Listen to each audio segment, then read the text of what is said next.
Hey, it's your guy Tyrrell back with the interviews. In today's video, we're going to take a brief look at how Fabinho and Jordan Henderson played a key role in Liverpool's 2-0 win over Chelsea. When we break down the game and we do look at the board, we have both sides playing in a 4-3-3, but what was key here was how they looked to approach the game without the ball, as that was the defining factor in this game.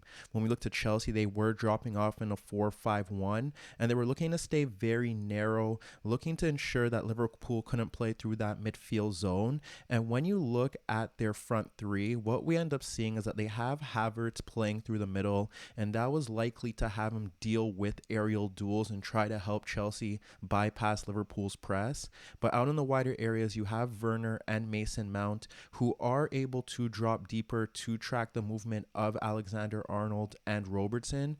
But with Mount on the right, he was able to deal with Andy Robertson pushing forward. And over on the left-hand side, Werner was Chelsea's key attacking threat, as they were looking to get him to break in beyond Fabinho and Alexander-Arnold, which is a makeshift right-sided partnership. In that midfield zone, it was Kovacic against Naby Keita, Conte versus Wijnaldum, and then you had Jorginho dealing with Firmino if he dropped off a bit deeper, and you had Henderson playing as the sole pivot in that Liverpool midfield just in case Kai Havertz was dropping off, or if they needed him to push forward to deal with Jorginho. However, the key theme to this game was how Liverpool looked to disrupt Chelsea from building attacks. They looked to press from the front, and their overall shape shifted to a 3-1-3-3.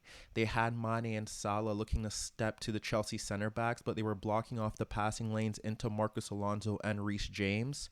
Firmino was sitting on Jorginho, and if he looked to step forward to swarm Kepa, then Henderson would push forward to step to Jorginho. Out in that midfield zone, you had Kovacic and Conte pressed by Naby Keita and Wijnaldum, but if the ball bypassed Mane and fell into the path of Reece James, we would see Wijnaldum push forward out into that zone and then have Henderson step into the path of Conte, because when you look to the right-hand side, Trent Alexander-Arnold was able to push forward to Marcus Alonso if Liverpool were swarming higher up the pitch. And then that would leave Liverpool 3v3 with Van Dijk, Fabinho, and Robertson dealing with Mount, Werner, and Havertz. When Liverpool weren't pressing higher up the pitch, they would drop off into a mid-block and it would see them in a 4-5-1, but the defensive backline did push higher up the pitch to compress space in that midfield zone, so there was no ability for Chelsea to play the ball between the lines, and they were often looking to play balls over the top, and their main threat breaking in behind was Timo Werner. But for the most part, it was about how Chelsea would look to bypass Liverpool's high press.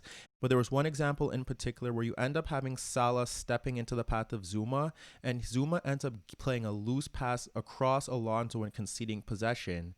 Nevertheless, this is where Fabinho and Henderson come into play, because they played a key role in ensuring that Liverpool's pressing was successful. When we look to Fabinho, what we ended up seeing from him was that he was dragged out of position to cover for Trent Alexander-Arnold, and he was often ensuring that Timo Werner wasn't able to break freely into Liverpool's third to get into good goal scoring positions. When we look to one example, it's Marcus Alonso receiving a Christensen lob in that left channel, and he instantly plays the ball beyond Trent Alexander-Arnold for Werner, but Fabinho is pulled out into that position, and it leads to a 1v1 with Werner breaking into left half space, but Fabinho wins that duel by brushing him off. Minutes later, before the ball is switched out to Marcus Alonso, you witness Fabinho already making his run to cover for Alexander-Arnold, and that's even before Timo Werner looks to dart into that space between Fabinho and Alexander-Arnold, which highlights the threat that Werner does possess. There was a time where we ended up seeing Werner complete a quick 1-2 with Havertz to bypass Henderson and Alexander-Arnold,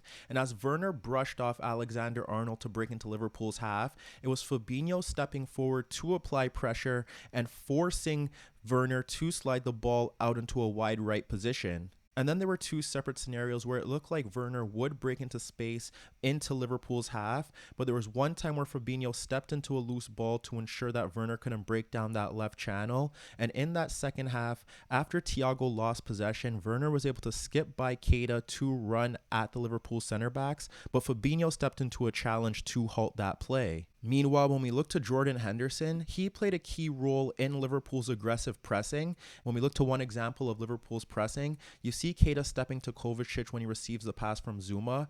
And then when Zuma shifts the ball to Kepa, you have Firmino shifting across to block off the passing lane into Jorginho. Kepa plays the ball across to Zuma, and that pulls out Salah, and we see Henderson stepping into the path of Kovacic. But when Kovacic slides the ball out to Alonso, he has space to break forward because Salah is taken out of the game, and Alexander-Arnold is a bit deeper. So when you end up seeing Alonso push forward, you have Henderson shifting across, and he's able to step into Alonso, and he forces Alonso to play a loose pass into Havertz. If we look to Henderson's role in that mid-block, there was a time where Havertz dropped in between Mane and Wijnaldum's gap to receive a ball from Christensen, and he slid the ball out to Jorginho as Firmino was bypassed. But when Jorginho received that ball, Henderson stepped into his path to apply pressure and forced Jorginho to play the ball backwards. When we look to an example of Henderson's dual role, what we end up seeing is Alexander-Arnold splitting Havertz and Werner to find Henderson in that midfield zone. And before Jorginho can step forward to get tight, he instantly tries to play a pass into Salah, breaking off Alonso. It's slightly under hit, and Alonso's able to clear the danger into the path of Kovacic, who chests the ball down. But once again, it's Henderson stepping forward instantly into the path of Kovacic to clear that loose ball into Mane. There was a time where Alonso received a sweeping pass from Jorginho, and he looked to play the ball into Havertz, dropping off into that midfield zone. But once again, it was Henderson who read the play and stepped to make a challenge, and ultimately forced Havertz to drop the ball backwards. And if we look to one final example, with Salah pushing into the path of Zuma, you have Henderson pushing forward to step into Havertz, dropping off into that midfield zone. Havertz is able to shift the ball out into the path of Alonso, but Henderson does well to cover ground, and he applies pressure to Alonso and also forces him to play the ball backwards. If we look to Henderson's offensive threat from a deeper position, there was a time where Alisson split Kovacic and Havertz to find Henderson in that deep midfield zone, and Henderson was able to split Kanté and Mount for Keita between the lines, and that led to Keita sliding the ball out to Firmino to break forward. And if we look to the build up to Christensen sending off, it was Alisson rolling the ball out to Henderson, and before anyone could apply pressure to him, he's able to locate Mane running across Christensen to break in behind that Chelsea backline, and he clips a long ball in towards his path, and Christensen eventually takes him out. Christensen sending off did shift the game. With Chelsea dropping a 10-man, they initially looked to play in a 4-3-2, and although they did have a focal point up front to play into, they did look very weak out in the wider areas, because that meant that Kanté and Kovacic had to shift out into those areas to deal with Robertson and Alexander-Arnold pushing forward. Ultimately, in the early stages of that second half, they did shift to a 5-4-0, but they didn't have any players to play into when they wanted to break forward, and Jorginho ended up dropping deeper into that back line. Liverpool were able to quickly take the lead, and it stemmed through those wider areas as expected. What we ended up seeing was that Firmino and Salah were able to combine down that right side following Alexander-Arnold's initial reverse pass around Mount. And when Firmino was played into that right half space, you could look to Mane's positioning as he is just ahead of James, and then he quickly shifts across him to receive the cross and nod it into the top corner. And minutes later was Liverpool again trying to play down the flanks, but Mane's initial pass into Firmino was poor, but his persistence to press Tomori's back pass into Kepa saw Kepa play the ball into his path, and Mane was able to put Liverpool up 2-0 and ultimately kill the game.